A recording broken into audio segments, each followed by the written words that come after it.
Jambo mpenzi mtazamaji na mfuatiliaji wa kipindi chetu cha radio, na hivyo tunakukaribisha kwenye kwetu News 24 magharibi ya siku ya leo. Tunayo furaha kubwa sana kukusogezea habari kutoka pande mbalimbali za dunia hii, na hivyo tutakuletea habari kutoka huko Jamhuri ya Kidemokrasia ya Kongo ambako vita vinaendelea kuripotiwa hatua kwa hatua, na hivyo tunataka kukujuza kuhusu habari mbalimbali. Tutakuwa huko Kivu Kusini ambako serikali ya Jamhuri ya Kidemokrasia ya Kongo imeamua kulipa posho za motisho kwa wanajeshi wa FARDC na wazalendo walioko mstari wa mbele kusini mwa Sud Kivu, hatua inayolenga kuimarisha morali ya wanajeshi hao.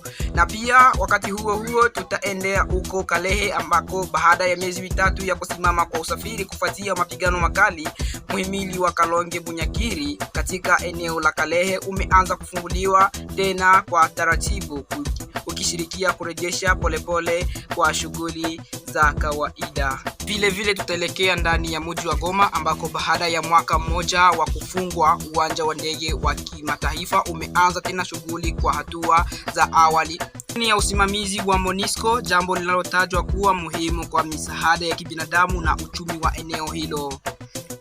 Acha basi tuelekee huko Sud Kivu katika hatua inayolenga kuimarisha morali ya wanajeshi walioko mstari wa mbele. Serikali ya Jamhuri ya Kidemokrasia ya Kongo imeanza kulipa posho maalumu za motisho kwa wanajeshi wa FARDC pamoja na wapiganaji wa wazalendo wanaopambana dhidi ya uasi wa M23 katika kusini mwa Sud Kivu. Kwa mujibu wa chanzo kutoka Wizara ya Ulinzi, timu maalum imetumwa katika eneo la mapambano na imeanza wiki hii kulipa moja kwa moja fedha hizo kwa askari walioko mstari wa mbele. Malipo hayo yanafanyika katika mihimili mbalimbali ya fronti ya kusini kwa lengo la kuhakikisha kila mpiganaji anayehusika anapokea stahiki yake. Akizungumza katika eneo lililojulikana kama Point Zero, mwanajeshi mmoja wa FARDC alieleza hisia zake baada ya kupokea malipo hayo. Ananukuliwa akisema hivi: "Tangu niingie jeshini miaka 14 iliyopita, hii ni mara ya kwanza kupokea posho ya dola 325. Felix Antoine Tshisekedi ni mzalendo wa kweli," alieleza askari huyo, akisisitiza kuwa hatua hiyo ni yenye ya pekee maishani mwake na maisha yake yote ya kijeshi. Kwa upande wa wazalendo, malipo hayo pia yameripotiwa kuwa kutolewa. Foste Mgugu, mwanachama wa kundi la kujilinda, anasema hivi: "Hakuna ubaguzi, nimepokea dola 125 sawa na wenzangu. Fedha hii itanisaidia kukizi mahitaji muhimu." Chanzo cha wizara kimeongeza kuwa timu zilizotumwa zimegawanya katika makundi 6 ili kuhakikisha kila mpokeaji anapokea fedha zake mkononi na uwazi na uthibitisho. Hatua hii imetajwa kuwa ni sehemu ya kimkakati wa serikali na kuongeza morali na motisho kwa vikosi vinavyopambana katika mazingira ya usalama yaliyo magumu, huku mapigano yakiendelea katika maeneo kadhaa mashariki mwa nchi hiyo. Wachambuzi wanasema malipo hayo yanaweza kuwa na athari chanya katika nidhamu na ari ya mapambano, ingawa hali ya usalama bado inaendelea kufuatiliwa kwa karibu.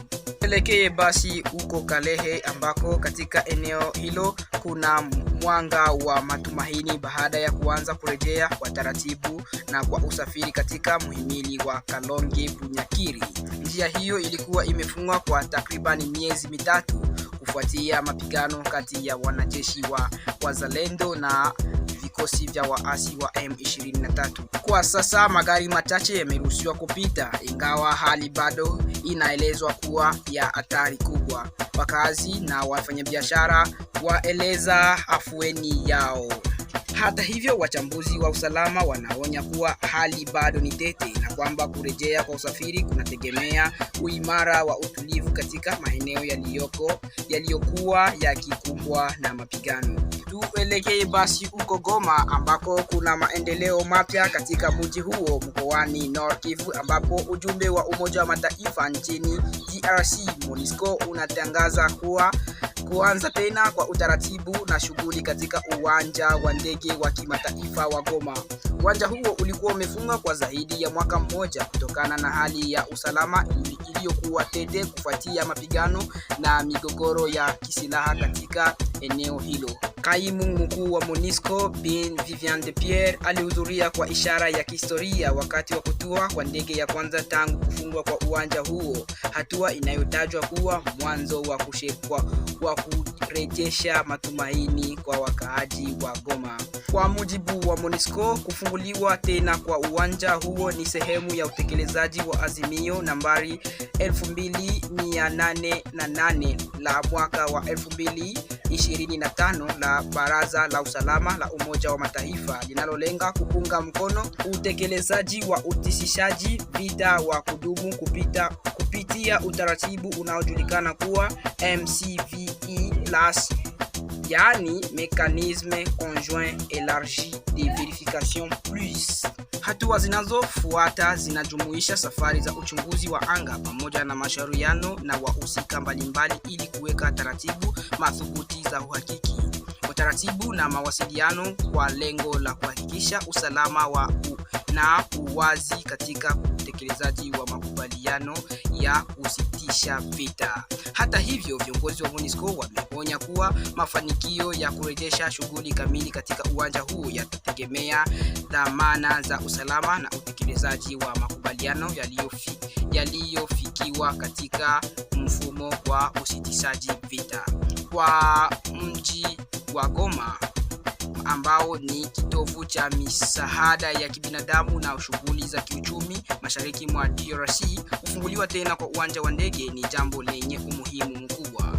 Hatua hiyo itarahisisha uwasilishaji wa misaada ya kibinadamu, kurahisisha usafiri wa wahudumu wa mashirika ya kimataifa na huenda ikasaidia kurejesha imani katika eneo ambalo bado linakabiliwa na changamoto za usalama.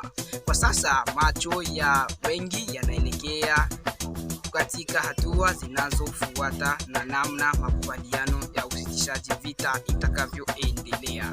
Basi mpenzi mtazamaji, baki pamoja nasi ili tuendelee kukujuza kwa wakati ujao.